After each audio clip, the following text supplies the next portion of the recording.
anak gak mungkin bisa belajar mencintai kalau dia gak tahu caranya dicintai. Jadi anak-anak yang kita suka cap nakal, kita suka labelin bermasalah, itu sebetulnya anak-anak yang mencari rasa aman dan validasi bahwa mereka itu berharga. Anak-anak itu dalam masa perkembangannya selalu punya pertanyaan dan rasa ingin tahu yang besar. Tapi seringkali respon kita itu malah mematikan keingintahuannya mereka. Karena bisa jadi waktu dia tanya, kita ada sesuatu yang gak bisa nih ditinggalin. Apapun tantangannya, selain karena aku anak pertama juga ya, udah terbiasa tangguh dan sebagainya, aku jadi lebih mampu melihat tantangan tuh sebagai peluang untuk tumbuh. Tapi ketika aku menikah, menjadi ibu, banyak sekali identitas-identitas baru yang harus aku pelajari dari awal. Tapi aku gak mau kehilangan diriku juga. Ketika mau menyadari luka itu kan berarti kita harus siap lukanya tuh berdarah lagi ya. Iya, benar. Jadi kita secara alamiah tuh responsnya selalu menghindari rasa sakit gitu. Padahal ternyata kalau kita mau menerima rasa sakit itu. Halo semuanya, kembali lagi di podcast Suara Berkelas. Hari ini aku happy sekali karena kita kedatangan tamu berkelas. Ada Galih Sulistia Ninggra. Halo Kak Bilal. Welcome to the show. Thank you for having me. Ya.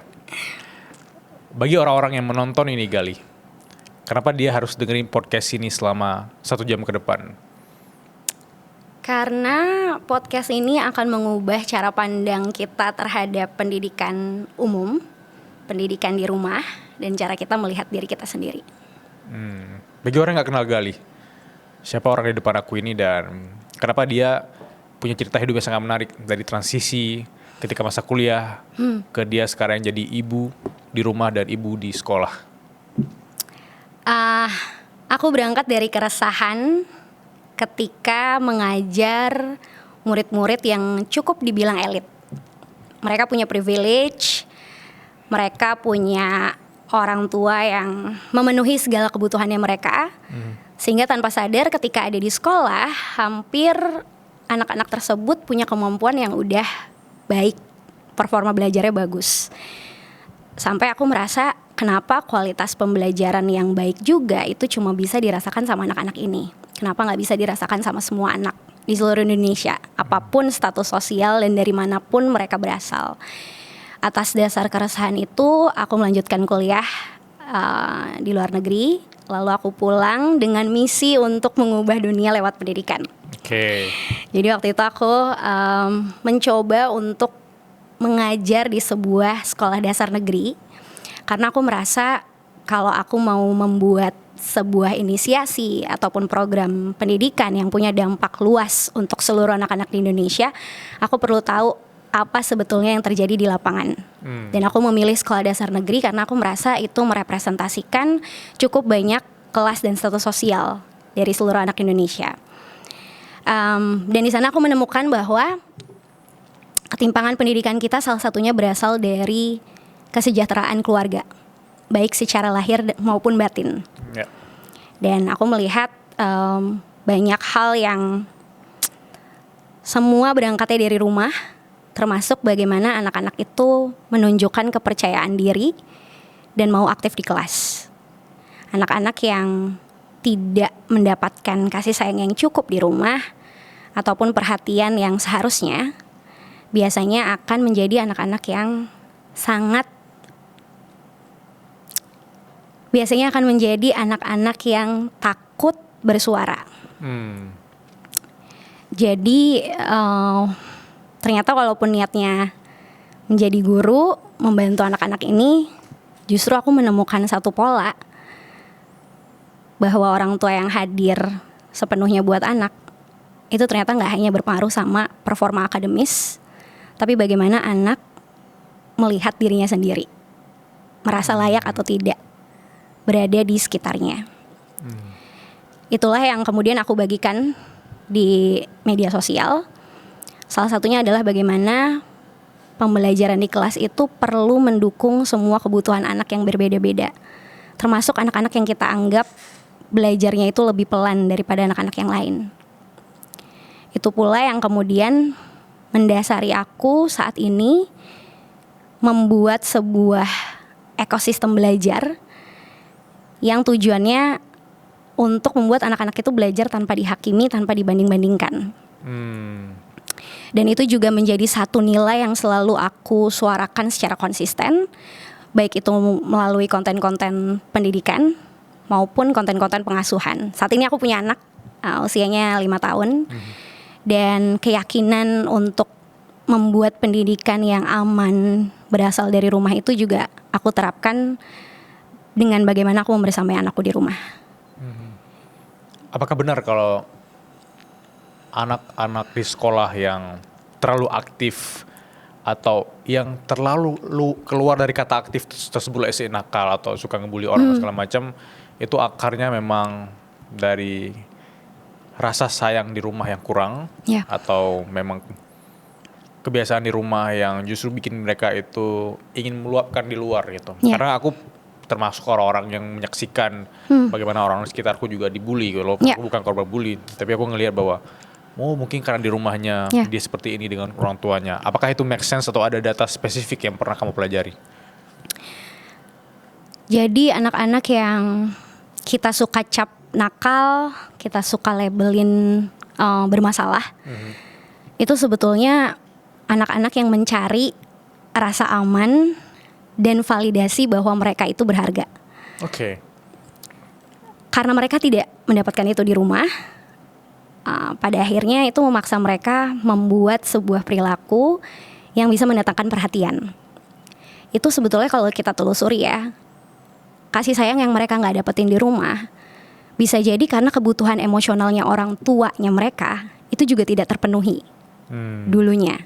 Jadi ini aku mau tarik obrolan kita ke bagaimana harusnya orang tua itu perlu berdamai sama masa lalu dulu sebelum mereka bisa menjadi orang tua yang lebih sadar dan bisa membersamai anak-anak mereka dengan lebih baik lagi.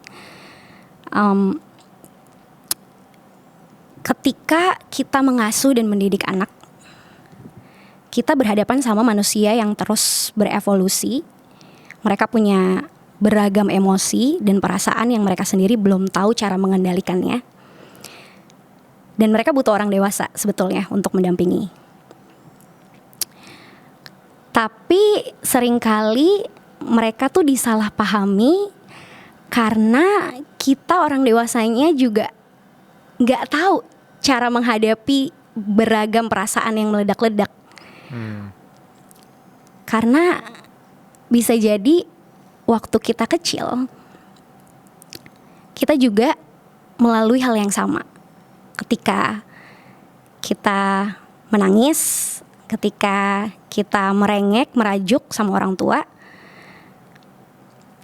alih-alih mendapatkan jawaban atau perhatian, kita diminta untuk menunggu. Kita diminta untuk melakukan hal yang lain. Dan itu akhirnya menimbulkan luka. Dan ketika kita jadi orang tua, kita gak sadar bahwa segala perasaan terluka itu mengemuka gitu. Aku merasa kalau kita sebagai orang tua gak mengambil jeda untuk mengingat, mengenali, menyadari apa yang menjadi kebutuhan emosional kita yang dulu gak terpenuhi, yang akan kita lakukan adalah mengulang pola yang sama, mewarisi trauma antar generasi. Dan akhirnya membuat anak-anak kita ya tadi ya, kehilangan rasa percaya diri dan membuat mereka selalu merasa bahwa cinta yang mereka dapatkan itu harus bersyarat. Jadi yes, ada hubungannya anak-anak yang kita lihat bermasalah, kita anggap nakal, bisa jadi mereka sebetulnya cuma kesepian. Kalau orang tua sudah berdamai dengan dirinya sendiri dan dia jadi orang tua, kira-kira apa tantangannya yang tak terduga ke depan? Karena orang berpikir bahwa oke, ketika kita sudah berdamai udah selesai gitu. Apa tantangan being parents yang nggak kelihatan? Berdamai dengan masa lalu artinya nggak selesai juga sih menurutku. Oh really? Karena seperti halnya kita melalui stages of grieving ya. Akan ada masa di mana kita menyangkal, akan ada masa di mana kita balik lagi sebelum kita akhirnya pulih, dan itu adalah siklus. Apalagi kita hidup di masyarakat yang selalu merasa menjadi orang tua itu harus menjadi orang tua yang lembut. Anak-anak yang berperilaku baik adalah anak-anak yang selalu nurut gitu. Jadi itu selalu membuat kita sebagai orang tua merasa punya tuntutan eksternal ketika anak-anak kita tidak berperilaku seharusnya. Dan itu justru menurutku adalah fase ya. Tiap anak apapun fasenya pasti selalu ada tantangannya. Yep. Jadi bukan berarti ketika kita sudah berdamai lalu jalannya akan mulus terus. Pasti akan selalu ada naik turunnya juga gitu. Tapi setidaknya ketika kita sudah berdamai, kita merasa lebih berkesadaran. Jadi ketika ada respon-respon orang lain yang bisa jadi tidak sesuai dengan apa yang kita harapkan, kita nggak akan lagi merasa terlalu tertarik dengan opini tersebut gitu. Selama kita berusaha yang terbaik untuk anak-anak kita. Dan berusaha yang terbaik ini bukan berarti kita tidak pernah melakukan kesalahan sama anak-anak kita. Tapi justru ketika kita melakukan kesalahan, kita mau memberi jeda dan mau meminta maaf, berusaha lagi untuk menjadi yang terbaik. Apakah Gali ada pengalaman personal yang kamu terapkan di rumah dan di sekolah? Let's say di rumah kamu tanamin mindset ke anak kamu A, B, C, D. Kemudian di sekolah kamu menanamkan mindset kepada murid-murid untuk memahami tentang A, B, C, D, F, G. Dan ada satu karya kamu bilang tadi yang ketika satu anak kemudian berhasil semua celebrate. Itu kan suatu budaya atau lingkungan yang sangat-sangat positif untuk kita create. Bukan mindset kompetisi tapi kolaborasi. Iya, gitu. betul. Apakah ada pengalaman personal yang sangat deep yang bisa diceritakan ke aku dan teman-teman di sini dari rumah ke sekolah? Oke. Pengalaman personal ini tentu tumbuhnya juga dari pengalaman masa kecil. Oke. Karena aku adalah anak pertama perempuan, aku total ada 6 bersaudara. Jadi rasa untuk selalu sempurna tuh nyata banget. Iya. Nggak boleh bikin kesalahan, dan itu membuat aku sulit banget menoleransi hal-hal yang akhirnya nggak selalu sempurna gitu dalam hidup. Sulit banget menerima penolakan. Itu yang kemudian menjadikan ya suatu kepribadian gitu ya, sampai akhirnya aku menyadari bahwa ini adalah luka yang perlu diurai, bahwa ini adalah masa lalu yang nggak boleh diteruskan ke anakku, karena kebetulan anakku perempuan juga gitu.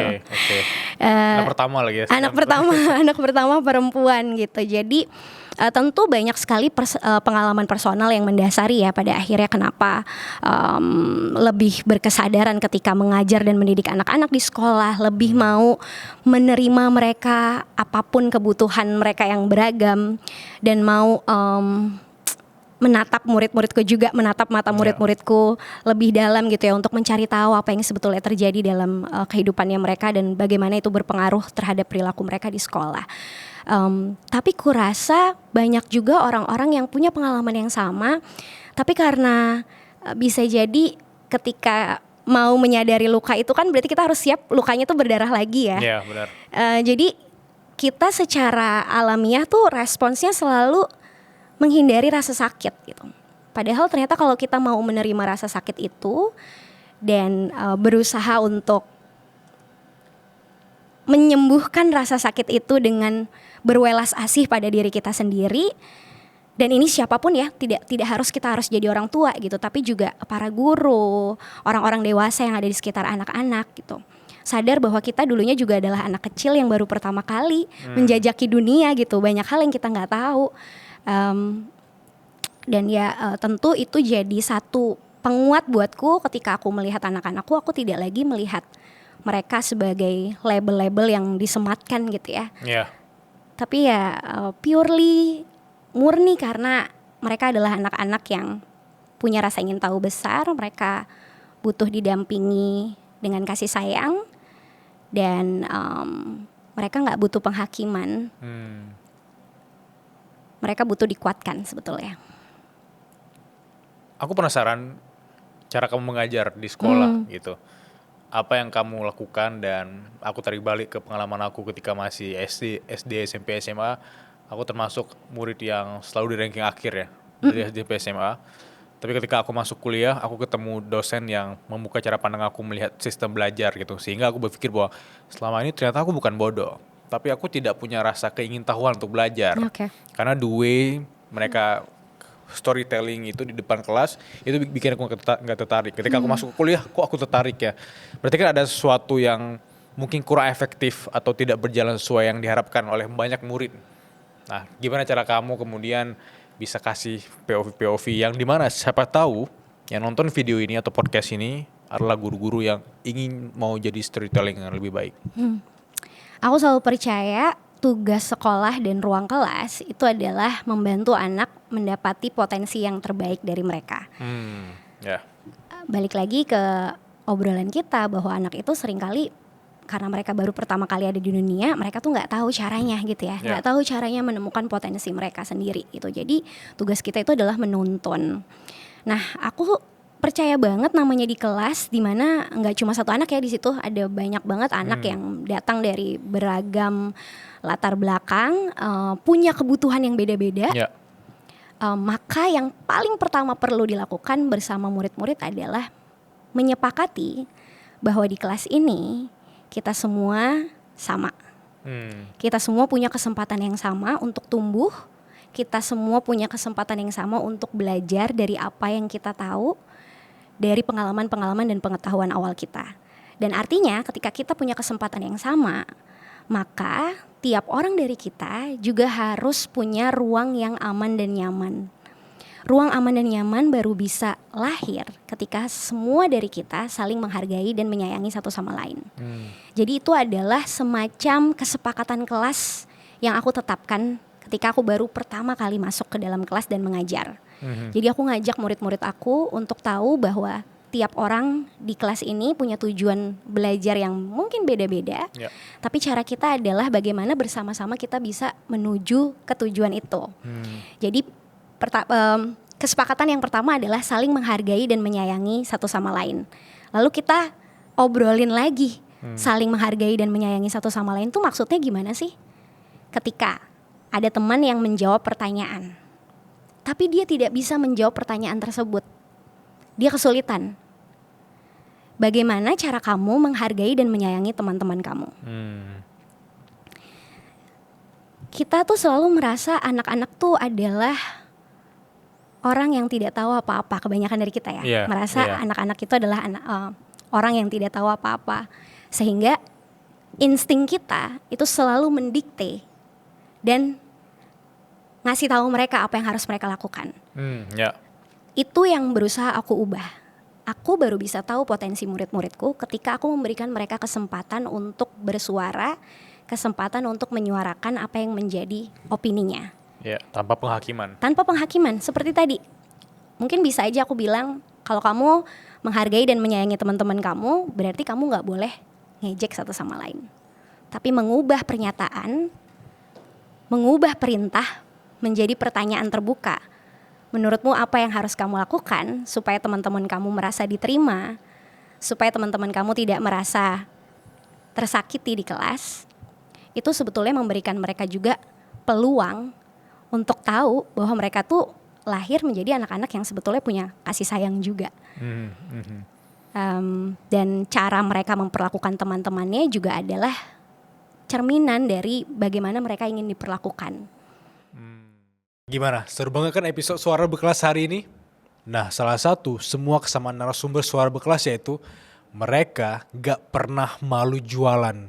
Mereka pede-pede aja tuh jualan produk atau jasa mereka. Bagi kamu yang mau jualan kelas, jualan produk, jasa, ada satu fitur di Linkit yang bagus banget, namanya Link Appointment. Ini cocok banget untuk konsultan, mentor, coach, dan freelancer. Ini mana gak ada lagi tuh kata-kata kayak kapan ya jadwalnya, jam berapa ya, tanggal berapa ya. Di Link Appointment kau bisa atur jadwalnya, bayar di muka, dan kamu akan dibantu karena dia bakal otomatis langsung masuk ke kalender kamu. Dan kamu bisa atur jam kerja, durasi sesi, harga, bahkan jenis layanan. Jadi gak ada tuh kata-kata kayak PHP. Gak ada pembatalan sepihak dan gak capek lagi ngejar sesuatu yang gak pasti. Kalau kamu belum pakai LinkedIn, aku sarankan pakai. Dan kalau kamu udah pakai LinkedIn tapi belum pernah cobain fitur ini, kamu ngelewatin satu fitur yang sebenarnya memudahkan hidup kamu. Kalau aku pakai topik antagonis untuk mempertanyakan hal berikutnya gitu, ada yang komentar mungkin kayak kalau jadi guru dengan gaji yang sangat kecil ya, terus diberi tugas yang sangat menumpuk, terus harus datang ke kelas untuk dipaksa mindful dan memberikan mindset-mindset positif. Ya. Apakah itu masuk akal atau sebenarnya tidak realistis kalau semua orang bisa menjadi guru yang menemukan potensi muridnya? Ini masalah struktural dan Yeah. sistemik yang bukan yang nggak bisa diselesaikan sama individu ya, Yeah. sama satu orang. Jadi sudah pasti harus ada keterlibatan gitu ya dari negara. Guru-guru yang punya kesejahteraan yang baik tentu dan harusnya kompetensinya juga selaras gitu ya, punya kompetensi yang bagus juga gitu untuk bisa membersamai anak-anaknya dengan penuh kesadaran. Semua kembali lagi ke konteks masing-masing menurutku. Pada saat itu aku memilih profesi ini, aku punya tujuan yang besar. Idealisme yang aku punya tinggi Ya. sekali waktu itu Ya. ya, karena habis pulang studi. Jadi ya aku merasa bisa jadi banyak guru-guru yang sebetulnya mau melakukan hal yang sama, tapi di tengah jalan mereka merasa hopeless, mereka merasa putus asa, dan aku berusaha untuk menjadi pemantik semangatnya mereka lewat media sosial pada saat itu, membagikan hal-hal yang sebetulnya sederhana gitu, karena banyak sekali guru-guru kita yang merasa dituntut dengan tadi ya performa belajar yang harus bagus, dan itu kan biasanya dilihatnya dari nilainya anak-anak gitu ya. Tapi ketika kita melihat oh ternyata mengajar itu nggak cuma sekedar membantu murid-murid kita belajar untuk ujian, mendapatkan nilai yang bagus, tapi ternyata ya dari hal pembentukan karakter di kelas, bagaimana kita berusaha hadir juga memenuhi kebutuhan emosional mereka, itu kan hal-hal yang jarang dibahas gitu ya. Jadi menurutku tantangan dalam apapun profesinya itu pasti selalu ada, apalagi guru ya, menghadapi anak-anak yang selalu berkembang tadi. Aku berharap guru-guru punya kesejahteraan yang layak untuk bisa mengemban tugas yang berat.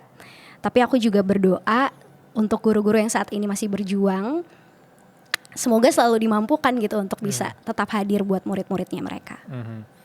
Aku tadi suka sekali ketika ada kata-kata kamu yang bilang bahwa di kelas kita harus punya cara pandang yang sama, yaitu harus bisa saling menghargai gitu. Karena banyak dari anak-anak di sekolah, terutama aku ingat fase-fase aku sekolah dulu ya, kita takut bertanya atau speak up karena memang kita takut dijudge kan. Betul. Kita pernah ngeliat pengalaman teman kita yang dia nanya terus kelihatan caper loh, sok pinter segala macam, sehingga kita mengumpulkan pengalaman-pengalaman itu dan menyimpulkan lagi bahwa oh aku mending gak usah nanya nih, mending aku keep terus gitu. Bagaimana respon murid-murid kamu ketika kamu menyamaratakan cara pandang mereka bahwa semua dari kita tuh berpotensi, semua dari kita itu punya suatu kualitas? Apakah kamu mengatakan bahwa ranking itu tidak matter 100% atau seperti apa cara kamu menjelaskan ke mereka? Itu butuh waktu 1 semester ya, pada akhirnya bisa bikin iklim kelas yang positif, di mana satu orang yang dianggap tertinggal daripada yang lain itu akhirnya bisa berhasil dan membuat semua temannya merayakan keberhasilan yang bisa jadi keberhasilan itu adalah keberhasilan yang sangat minim buat mereka gitu ya, yang udah lebih jauh maju. Kenapa butuh 1 semester? Karena tidak mudah mengubah cara pandang dan bagaimana mereka melihat diri dan juga teman-temannya, berangkat dari apa yang mereka terima juga di rumah. Tapi aku selalu percaya kalau kita ingin anak-anak kita melakukan sesuatu, kita perlu lebih dulu jadi teladan. Kita perlu lebih dulu memodelkan apa yang kita inginkan gitu.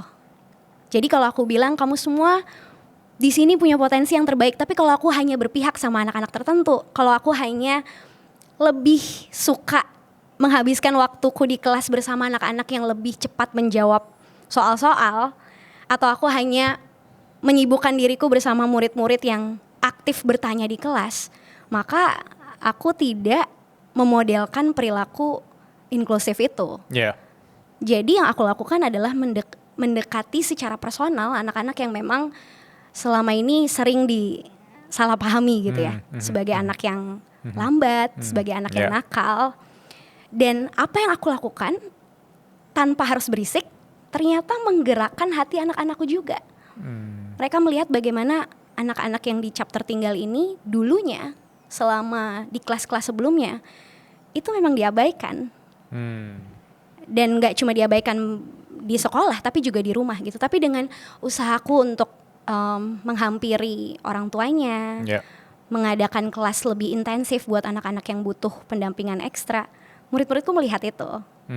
Jadi mereka pun tergerak. Karena aku gak pernah membedakan murid-muridku, aku tidak pernah memberikan perilaku khusus ke murid-murid yang punya label-label tertentu. Semua memang aku perlakukan sama. Jadi kalau kita mau ngubah anak kita, kita perlu jadi influencer mereka, mempengaruhi mereka bukan cuma dengan kata-kata tapi dengan tindakan kita. Kalau masuk ke dunia kamu di rumah gitu ya, apa hal yang kamu jelaskan atau ajarkan ke anak kamu yang menurut kamu itu penting sekali untuk diterapkan oleh banyak orang? Apakah sesimpel belajar untuk berani minta maaf, berani terbuka, being vulnerable, atau apapun itu yang harusnya bisa kita pelajari dari sekarang dan bisa jadi aku yang akan menjadi orang tua bisa mempelajari itu gitu. Aku mau anakku punya self esteem yang kuat. Aku mencari padanan self esteem ya. Tapi intinya gini, anak gak mungkin bisa belajar mencintai kalau dia gak tahu caranya dicintai. Jadi yang aku berikan di masa-masa awal anakku lahir ke dunia itu adalah memenuhi kebutuhan akan rasa aman, kebutuhan akan cinta dan kasih sayang tanpa syarat tadi ya. Dan aku rasa ketika itu tercukupi di rumah, dibarengi juga dengan afirmasi positif, aku percaya bahwa itu akan membentuk sebuah keyakinan sehingga ketika dia pergi keluar bertemu dengan orang lain, ada orang yang beropini berbeda yang bisa jadi merendahkan dia. Dia gak akan percaya itu. Karena keyakinan dia sudah terbentuk di rumah, didasari oleh rasa aman dan kasih sayang tanpa syarat yang diberikan oleh orang tuanya. Itu bukan berarti kita manjain anak ya, beda. Kita tetap kasih batasan. Tapi menurutku memberikan kasih sayang yang tanpa syarat itu justru baru terasanya ketika anak kita menunjukkan perilaku-perilaku menantang. Menunjukkan emosi-emosi yang kita anggap negatif, seperti marah, nangis, dan sebagainya. Biasanya kita akan berusaha untuk cepat-cepat mendiamkan anak ketika dia nangis. Biasanya kita akan meminta anak untuk meredam kemarahannya. Karena kita malu, apalagi kalau itu terjadi di ruang publik. Di sini yang aku maksud dengan cinta tak bersyarat. Cinta bersyarat akan bilang, kamu harus diam, kamu harus berhenti marah, baru ya misalnya bisa sama ibu atau bapak lagi gitu. Cinta yang gak bersyarat, ketika anak-anak menghadapi emosi-emosi negatif, hadir, peluk, temani anak, bantu anak atau bantu anak regulasi emosinya juga. Jadi kalau dirunut, sudah pasti yang pertama di masa awal kelahirannya anak, di masa awal dia hadir di dunia, temani dalam semua proses tumbuh kembangnya. Ketika dia sudah mulai belajar tentang emosi, bantu dia pahami dan namakan emosinya, bahwa gak apa-apa merasakan segala sesuatu yang bahkan perasaan itu sulit untuk dihadapi. Kemudian yang ketiga, bentuk keyakinan tentang diri sendiri yang positif gitu, lewat afirmasi-afirmasi yang diberikan setiap harinya. Nah, menurutku itu akan membuat anakku juga yang aku pahami ya sampai saat ini yang aku lihat. Anakku jadi lebih mampu terbuka mengomunikasikan apa yang dia rasakan. Sekalipun hal-hal itu bisa jadi menyakiti orang tuanya gitu loh. Sekalipun hal-hal itu bisa jadi tidak selalu membuat orang tuanya senang. Aku nggak suka masakan ibu misalnya. Yeah. Aku nggak suka ibu main HP terus. Tapi kemampuan untuk bisa mengekspresikan apa yang dia rasakan itu kan datang karena dia udah merasa aman. Dan aku pengen anakku bisa membela dirinya sendiri di luar sana. Wow. Aku jadi ingat cerita temanku yang dimana dia salah satu orang kreatif juga. Terus dia pernah ngisi salah satu event dan eventnya dihadiri oleh ribuan orang. Semua orang mungkin tahu dia. Tapi momen yang paling dia tunggu yaitu dia cerita ke aku ketika event itu selesai dan dia ketemu sama anaknya berdua di mobil. Terus dia jalan pulang ke rumah, terus anaknya cerita, "Pak, aku lagi gak suka nih sama temanku di sekolah. Dia suka bilang aku ABCDFG." Itu momen yang paling diingat di hari itu, kata temanku. Bukan momen dihadiri oleh ribuan, 2.000, 3.000 orang di acara tersebut dan dimintain foto dan dia dibayar mahal, enggak. Dan momen yang paling dia rindukan yaitu momen anaknya being vulnerable dengan dia gitu. Dan itu bikin aku mikir bahwa oke, memang kehidupan seperti itu ya. Tidak bisa digambarkan dengan kata-kata kalau memang ada deep conversation antara kita dengan orang tua atau orang tua dan anak gitu ya. Tapi kan untuk membuat si anak itu aman dan nyaman mungkin butuh waktu. Apalagi semua orang bisa pakai kata pembelaan, orang tua juga pertama kali jadi orang tua gitu. Betul. Jadi kita nggak bisa mengontrol emosi dan lain-lain. Apakah ada cara realistis ya untuk kemudian anak itu bisa aman dan nyaman dengan kita? Terutama kalau anak itu tiba-tiba di luar dia butuh aman dan nyamannya dengan orang asing. Itu kan jadi ketakutan terbesar banyak orang tua kali ya. Ya. Apa cara realistis versi kamu?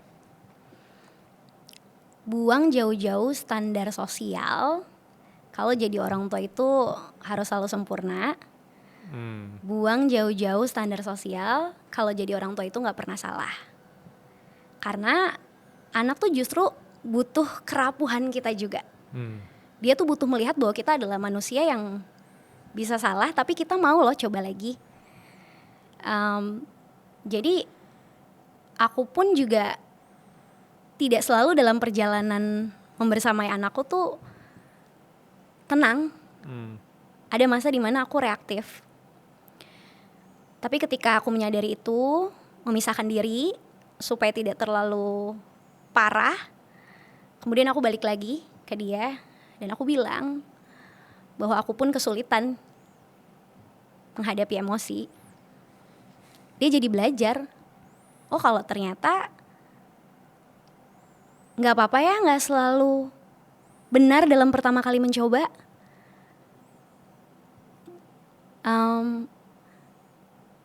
Ketika kita melepaskan anak kita keluar rumah, banyak banget kekhawatiran anak itu gak diterima di tempat lain. Yeah. Banyak banget pertanyaan, apakah anak saya bisa ngikutin segala sesuatunya dan gak ketinggalan. Dan kadang-kadang itu berbuah jadi tuntutan buat anak-anak kita. Tuntutan untuk mereka harus bisa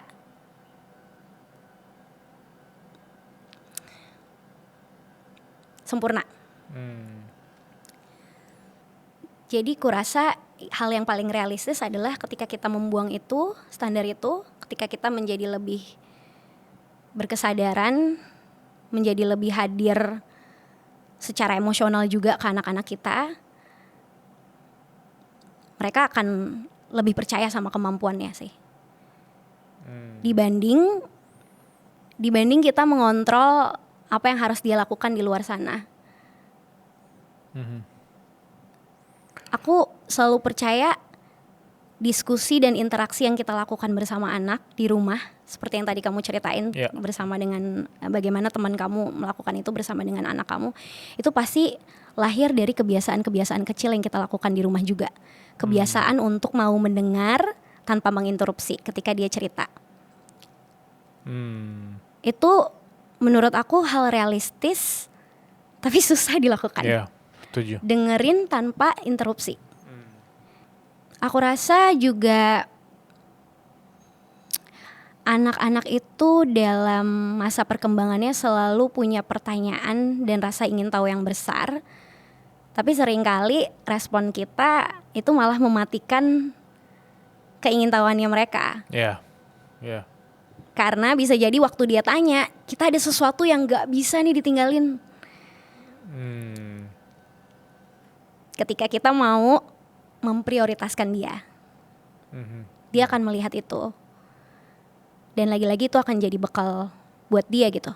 Ketika dia keluar, dia akan menganggap kita adalah orang pertama yang akan dia percaya untuk bercerita hal apapun. Karena ketika bercerita sama kita, dia gak ngerasa dihakimi, dia akan merasa didengarkan sepenuh hati, dan dia akan menemukan rasa amannya. Dia akan merasa dicintai apa adanya. Aku sulit mendeskripsikan ini, karena aku pun juga dalam perjalanan mengasuh gitu ya, banyak hal-hal yang tak terduga terjadi gitu. Misalnya ketika anakku bisa mengungkapkan, bahkan mempertanyakan, ketika kita lagi latihan buat melakukan sesuatu di sekolah gitu ya, ada pertunjukan di sekolah, kita lagi latihan, terus aku bilang sama dia, apapun yang terjadi besok ibu akan tetap bangga. Lalu dia bilang, kalau aku salah masih tetap bangga ibu. Anak sekecil itu bisa bertanya itu kan bukti bahwa dia gak takut apapun jawabannya gitu. Sekalipun jawabannya mungkin gak sesuai dengan harapan dia, tapi karena dia percaya sama orang tuanya, dia nanyain itu juga gitu. Aku kalau ngomongin pengasuhan dan anak tuh selalu emosional, karena aku gak sadar betapa aku sudah berusaha memutus rantai trauma masa kecil gitu, yang dulu aku mungkin gak dapatkan. Dan sebenarnya apapun yang dari tadi aku omongin ke kamu, itu adalah harapan yang aku punya dalam hati aku ketika aku masih kecil gitu. Ketika aku masih jadi anak, berharap untuk bisa bercerita apapun ke orang tua. Aku paham banget. Jadi ketika aku aku ternyata aku nggak bilang sepenuhnya berhasil gitu ya, tapi pelan-pelan aku bisa lebih berkesadaran, dan balik lagi ya, ketika kita mau berdamai sama masa lalu tuh bukan berarti kita menyalahkan orang tua kita, mereka juga baru pertama kali menjadi orang tua gitu, tapi kita sadar mana yang perlu diteruskan, mana yang enggak. Dan aku rasa ini privilege sebenarnya ketika ibu atau ayah yang menonton podcast ini, mereka dapat akses ke conversation tentang parenting yang dimana mungkin orang tua kita dulu tidak punya akses untuk itu. Mereka cuma punya akses untuk sinetron azab waktu itu ya, waktu masih kecil ya. Tapi pas kita sekarang semua orang punya akses untuk edukasi seperti ini. Dan tadi ada momen dimana aku tiba-tiba tersenyum ketika kamu menjelaskan tentang bagaimana kalau aku gagal masih sayang nggak. Itu langsung terlintas di kepala aku visualisasi ketika aku masih SD. Aku lomba kelereng gitu, dan kalau nggak salah ada 5-7 peserta. Terus aku lihat orang tua aku di sana, target aku cuma juara 1 kan. Tapi the moment aku kejar-kejaran sama peserta lain, aku lihat juara 1 udah mencapai finish, juara 2 udah mencapai finish, 3 udah mencapai finish, aku merasa wah gagal nih 3 besar. Aku langsung nggak kesana, aku langsung belok kalau orang tua aku peluk, aku nangis gitu. Dan itu aku ingat banget momen itu kalau nggak salah kelas 3 SD, dan disitulah aku meletakkan kepercayaan pada orang tua aku bahwa kayak nggak apa-apa deh gagal, sampai kemudian sampai aku SMA nggak apa-apa gagal gitu. Dan mereka nggak pernah ngejudge aku juga Karena kebetulan adik aku ranking 1 terus, jadi mereka ada opsi lain untuk siapa yang dibanggakan gitu ya dari sisi prestasi. Sebuah plot twist ya. Iya. dan aku happy sekali menceritakan hal ini karena menghidup itu harusnya seseru itu, tidak sehitam putih anakku harus ranking 1 terus-terusnya gitu. Dan alhamdulillah aku menemukan potensi aku di fase bangku SMA gitu. Aku suka ngobrol sama orang, aku suka storytelling, dan itu memang berakar dari rumah. So, apa yang kamu ceritakan dari awal sampai di momen menit ini, itu semua memang berakar dari bagaimana kita ingin berdamai dengan masa lalu dan jangan bawa luka itu ke anak kita lagi ya. Iya. Jangan wariskan luka-luka masa kecil yang pada saat itu orang tua kita juga nggak sadar kalau mereka tuh terluka. Banyak orang yang menghidupkan kembali impian masa lajangnya ketika dia masuk menjadi seorang orang tua gitu ya. Mungkin waktu dia masih muda impiannya pengen naik gunung. Tiba-tiba pas nikah orang bisa aja bikin alasan, udah punya anak, udah punya suami sibuk, gak bisa naik gunung lagi. Jadi orang stop melanjutkan impian dia gitu. Tapi kamu menarik, kamu berbeda. Aku notice ada beberapa postingan kamu yang kamu hidupkan lagi impian itu, naik gunung bareng anak, bareng suami dan segala macam gitu. Apa momen yang bisa kamu share ke kita sehingga kemudian itu terrealisasi secara efektif gitu? Karena aku menolak anggapan bahwa kita, khususnya perempuan, ketika udah jadi ibu, identitasnya cuma satu, ibu aja. Aku percaya apapun peran yang kita jalankan, kita selalu punya identitas yang macam-macam. Aku pernah dengar Dr. Jimmy Ardian bilang kita tuh bukan orang yang tunggal, ada banyak orang di dalam diri kita. Bedanya mana yang pada saat itu lebih dominan. Aku merasakan banget gitu bahwa kita dibentuk selain dari pola asuh kita, itu juga dari apa yang terpapar pada saat kita tumbuh.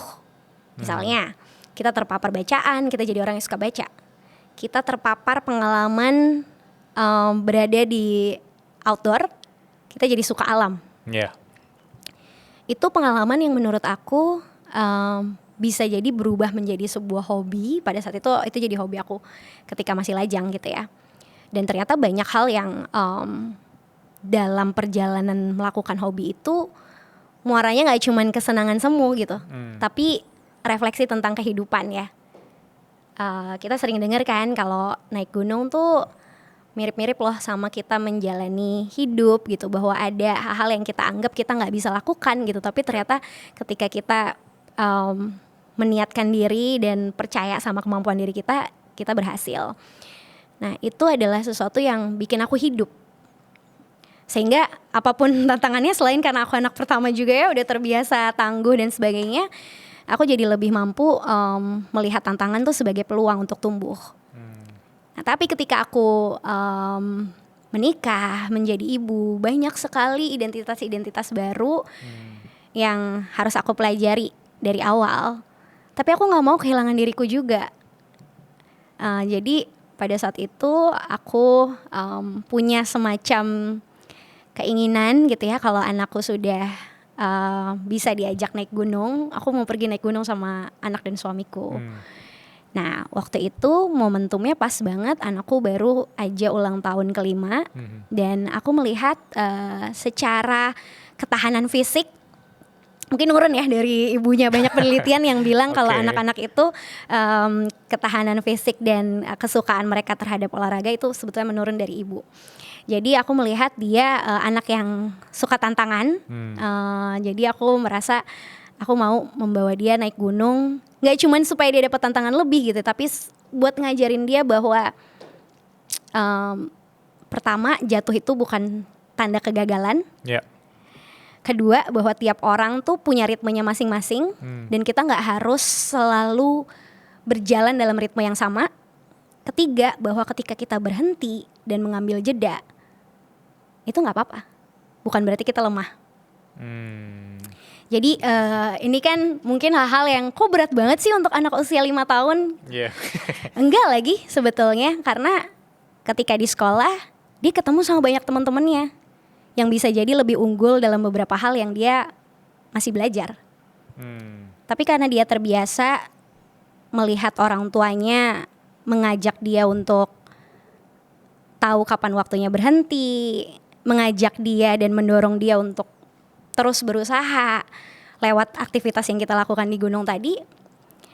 Selain itu akan jadi core memory buat dia, aku rasa itu juga akan jadi satu sudut pandang dia melihat pertemanan di kelas.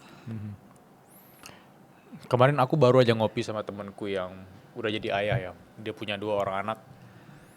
Dan dia cerita ke aku, Bill, kamu selagi belum nikah, risk banyak hal gitu kan. Kayak ambil resiko itu, gak apa-apa gagal segala macam. Dan momen kamu sudah menikah seperti aku, sudah punya 2 anak. Aku tuh udah jarang sekali punya me time, Bill.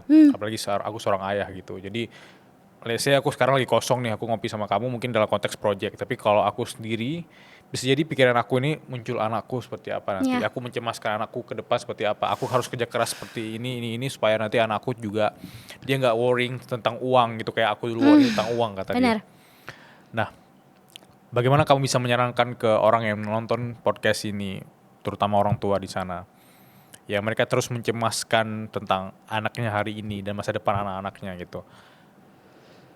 Advice paling sederhana untuk mereka untuk bukan tidak cemas tapi untuk bisa berdamai dengan cemas itu. Jangan biarkan kecemasan dan kekhawatiran kita terhadap masa depan itu mengambil masa kecil anak-anak kita yang berharga. Karena seringkali ketika kita terlalu cemas dengan hal-hal yang belum terjadi, itu menyita pikiran kita dan energi kita ketika kita harusnya bisa lebih hadir secara utuh bersama anak-anak. Balik lagi, secara tidak sadar itu akan memicu reaksi dan respon-respon yang kurang menyenangkan untuk anak-anak kita.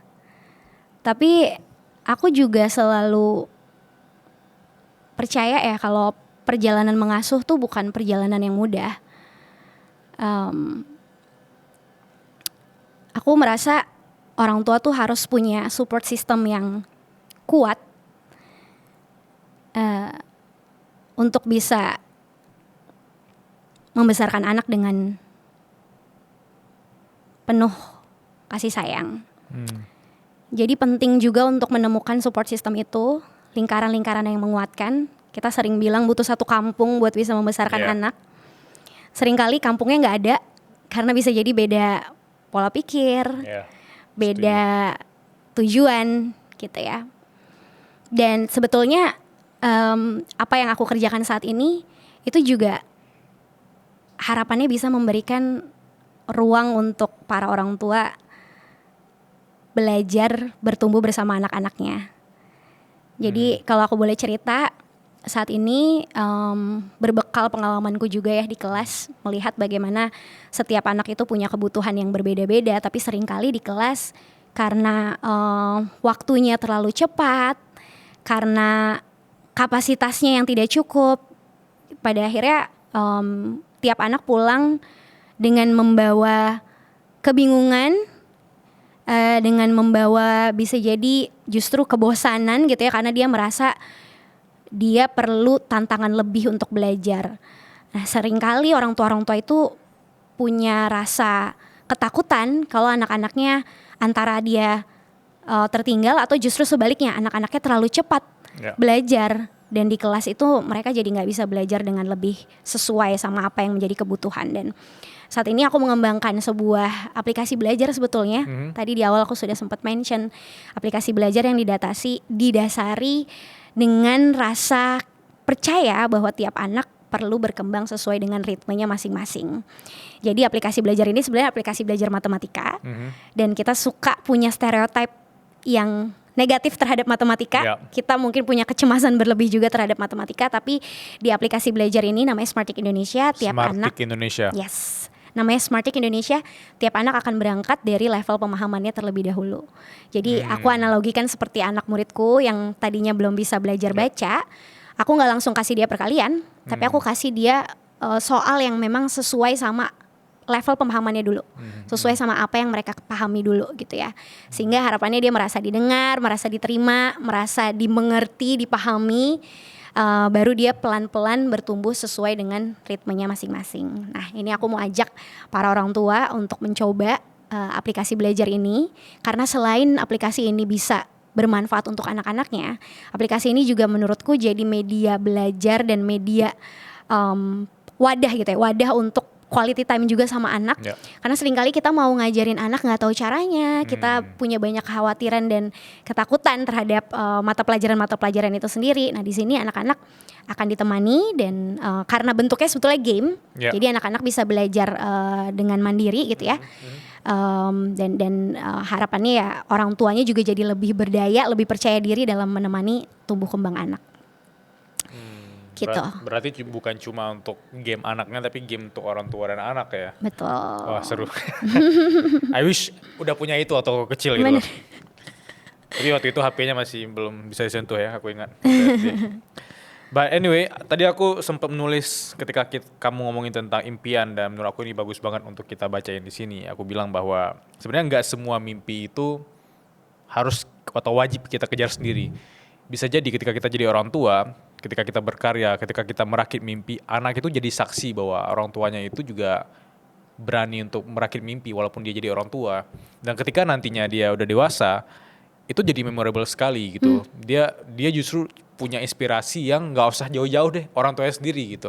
That's why dia creating, that's why dia berdampak bagi banyak orang, karena dia melihat bagaimana ibunya dulu bekerja keras. Dan kalau aku di rumah, itu aku ngelihat dari POV bagaimana ayah aku menyayangi ibu aku, dan itu aku nggak bisa bikin lebay atau nggak bisa hiperbol bahwa aku belajar banyak sekali bagaimana nge-treat orang-orang di sekitar aku justru dari ayahku. Tapi dia nggak bisa, dia nggak ngajarin aku, karena aku ngelihat dia bertindak, that's why aku belajar dari dia gitu. Itu harusnya diterapkan oleh semua orang. Dan ketika kita menjadi ibu yang terus berkreasi, berkarya, kita tahu apa passion kita create sesuatu, itu anak juga akan terinspirasi dari sana. Dan aku lihat anak kamu bisa jadi terinspirasi untuk naik gunung atau creating something ya. Iya. Thank you. Bagus banget lagi tadi simpulan dari kamu. Iya. Untuk nulis kalau nggak lupa. Dan sebelum kita Q&A, aku ada pertanyaan simple ya sebelum kita bahas banyak hal di Q&A. Apakah kamu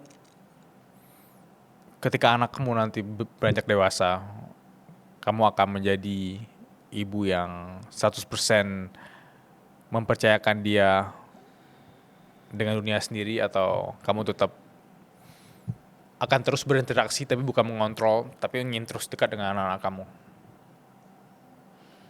Wow. Aku merasa pada satu titik dalam hidup, akhirnya anak perlu merasakan bahwa dia tidak selalu punya teman dalam hidup. Seringkali ada masa di mana kita emang harus berjuang sendirian. Dan aku selalu percaya kalau koneksi yang aku bangun bersama anakku udah kuat, itu bukan berarti aku harus selalu dekat sama dia. Koneksi itu akan selalu ada, bahkan ketika aku jauh. Wow. Jadi aku justru sangat mendorong kalau nanti ketika sudah dalam usia yang tepat, dalam kematangan emosi yang siap juga, dan didasari sama kemauan diri sendiri ya, bukan karena paksaan atau ambisiku sebagai orang tua. Aku pengen dia bisa punya kesempatan untuk tinggal jauh dari orang tuanya. Belajar dari awal, belajar kalau dia bukan satu-satunya orang yang paling tahu di dunia gitu ya. Bisa jadi ada kultur baru, dia harus menyesuaikan diri. Dan ya aku merasa anak-anak yang diberi kesempatan untuk berjuang sendiri, merantau, itu akan belajar bahwa dalam menghadapi segala masalah, mereka nggak bisa selalu bergantung sama orang lain. Dan ya aku rasa dari pengalamanku dulu juga, ketika jauh dari orang tua, belajar banyak hal baru, wawasanku lebih terbuka lagi. Dan itu justru membuat rasa haus terhadap ilmu pengetahuan, rasa bahwa banyak hal yang aku belum pahami, rasa untuk mau terus belajar sepanjang hayat tuh jadi lebih besar. Dan akhirnya itu membuat aku mampu melebarkan zona nyamanku. Aku mau anakku juga ngerasain hal kayak gitu. Wow. Itu terkesan berat sekali sebenarnya. Tapi itu emang fakta yang harus ditelan oleh semua anak sih, bahwa ada waktunya kamu nanti sendiri dan ada waktunya kamu harus bisa berdamai sama kesendirian dan kesepiannya. Ada waktunya rencana tidak berjalan sesuai apa yang kita harapkan. Ada waktunya kita akan merasa dunia tidak berpihak sama kita. Itu sudah pasti. Makanya aku dan suamiku ya sebagai orang tua, kita selalu percaya kita nggak bisa menghindari anak terhadap perilaku bullying. Anak kita bisa jadi akan pada akhirnya kena bully. Paham. Tapi bagaimana dia merespon perilaku bully itu yang lebih penting sebetulnya. Ya, aku kepikiran satu hal, bahwa salah satu skill yang dibutuhkan oleh semua anak yaitu keberanian atau gerak cepat ketika dia gagal dan ketika dia menghadapi penolakan dari dunia ini kali ya. Itu harusnya aku tanamkan ke semua orang, semua anak. Gali, 3 pertanyaan dari teman-teman suara berkelas. Pertanyaan pertama dari Aprilia Putri. Saya tumbuh dari keluarga yang mengharuskan saya selalu dapat ranking, belajar terus, dan saya sering dibentak. Dan sering orang tua saya itu ungkit biaya sekolah saya, sehingga saya terlahir dan besar dengan anak yang pendiam. Sekarang saya jadi orang tua, dan saya nggak mau hal ini terjadi bagi anak saya. Saya menerapkan kita harus berani ngobrol. Tapi berjalan waktu anak-anak saya malah suka melawan dan suka ngeyel segala macam, sehingga saya susah juga ternyata menerapkan parenting yang sehat. Apakah ada advice sederhana untuk saya? Ya. Pertama, terima kasih karena ibu atau bapak sudah menyadari apa yang membentuk ibu dan bapak gitu ya, dan mau berubah. Itu udah jadi satu pencapaian besar. Kedua, banyak hal dalam pengasuhan yang kita tidak harus selesaikan sendirian. Kita bisa mencari pertolongan ke orang-orang yang lebih profesional atau ahli dalam bidangnya. Saya paham banget kadang-kadang yang membuat kita menunda untuk mencari pertolongan itu adalah karena kita takut dicap gagal sebagai orang tua, tidak bisa membesarkan anak dengan seharusnya. Jadi kalau memang masalahnya sudah sampai kompleks itu dan kita sudah tidak tahu lagi caranya, ada baiknya kita bisa pergi ke psikolog. Mungkin awalnya bisa berdua dulu bersama pasangan, kemudian setelah itu bisa ajak anak. Yang kedua, memang ketika anak memasuki masa remaja, itu adalah masa di mana anak itu sangat mengandalkan fungsi otak amigdala yang lebih mengutamakan perasaan daripada logika. Jadi memang anak di usia-usia segitu tuh masih mencari-cari identitasnya mereka, dan mereka memang mencari-cari role modelnya mereka, apalagi ketika mereka kesulitan menemukan itu di rumah. Jadi pertama akui dulu bahwa di masa remaja itu adalah masa yang sulit juga untuk dihadapi buat kita sebagai orang tua. Dan ya kedua, harapannya ketika kita sudah mengakui bahwa ini adalah sesuatu yang sulit, kita jadi merasa nggak apa-apa untuk minta tolong karena memang sesuatu ini sulit gitu. Aku rasa itu. Kemudian untuk ketemu dengan profesional juga menurut aku salah satu cara paling simpel ya dan sederhana, karena di sana kamu juga bisa digali lebih detail ya. Betul. Kita ke pertanyaan kedua. Pertanyaan kedua yaitu dari Itaar. Dia nanya, gimana ya cara menangani anak yang emosinya selalu tidak stabil? Apakah ada cara efektif yang harus aku pelajari? Anak usia dini memang emosinya itu akan selalu tidak stabil. Balik lagi ya, itu adalah masa di mana otaknya berkembang dengan cepat dan mereka tidak tahu bagaimana menghadapi perasaan-perasaan yang besar gitu ya. Kita bilangnya big feelings. Menurutku yang paling efektif pertama adalah mengenalkan anak-anak terhadap emosi itu sendiri dan ajak dia menamai emosinya. Jadi kalau dia lagi marah, kita bisa bantu dia bilang, aku sedang marah saat ini. kita bisa bilang, ibu atau bapak tahu kamu sedang marah. Ya. Jadi bantu anak menamai emosinya terlebih dahulu. Setelah menamai emosi, kita bantu anak mengidentifikasi apa yang dia rasakan ketika dia mengalami emosi tersebut. Contoh, kalau aku marah, rasanya tanganku tuh mau aku kepal, terus mungkin aku mau menginjak-injakan kaki, aku mau teriak, jantungku berdegup lebih cepat. Kenapa kita harus ajarkan anak untuk bisa mengidentifikasi emosi ini supaya dia tidak mengabaikan emosinya dan menekan emosi itu ke dalam.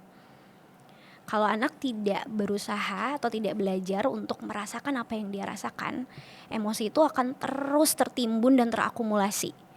Akhirnya dia merasa ya tadi ya, dibentuk sama kepribadian pemarah. Padahal sebetulnya perasaan marah itu adalah kayak ujung gunung es.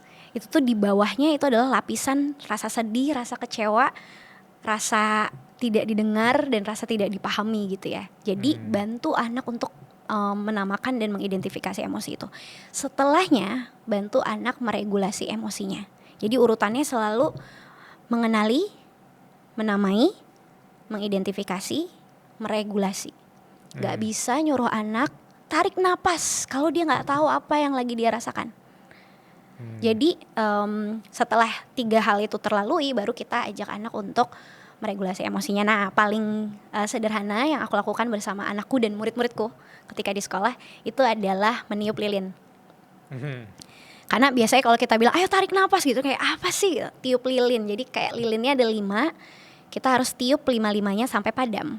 Mulai dari jempol sampai kelingking. Nah, itu cara meregulasi emosi.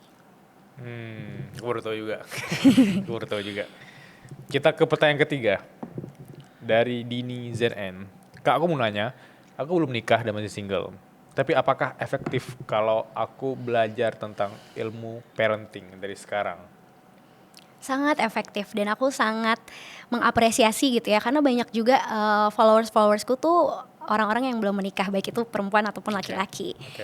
Justru dengan kesadaran yang lebih dini gitu ya, kamu jadi bisa lebih pada akhirnya siap secara mental dan emosional.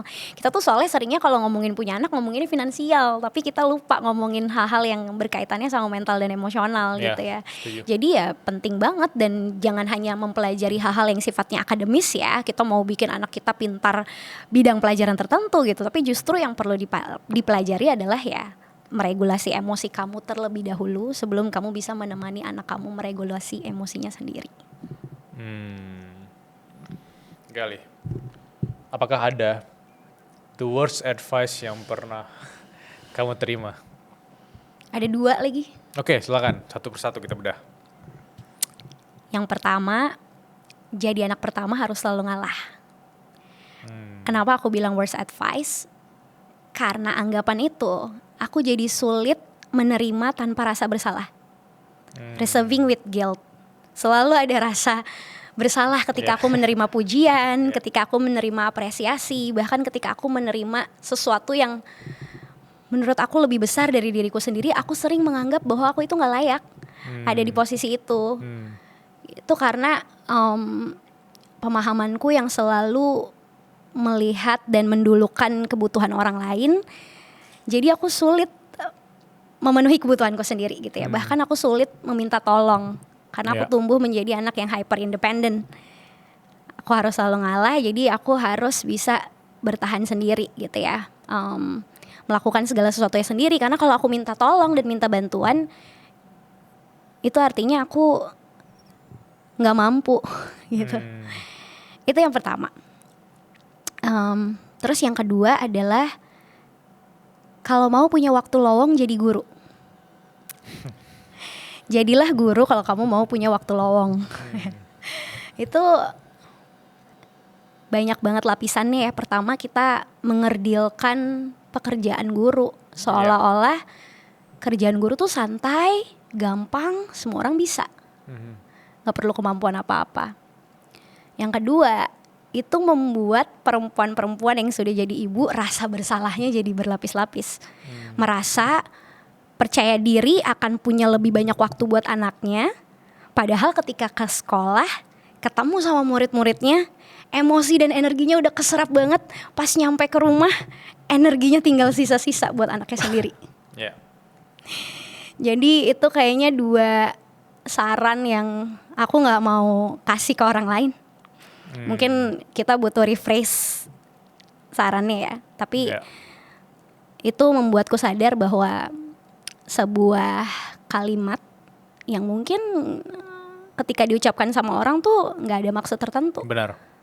Tapi itu menjadi sebuah keyakinan yang kita percaya sampai kita dewasa. Dan aku sebagai anak pertama juga sangat approve itu. By anyway, terima kasih banyak Gali sudah Terima suara kasih berkelas. banyak. Sehat terus, salam untuk suami dan anaknya, dan ya aku mau lihat kamu semakin berkembang bersama Smartik juga tadi. Terima kasih Willa. Terima kasih semuanya, sehat terus.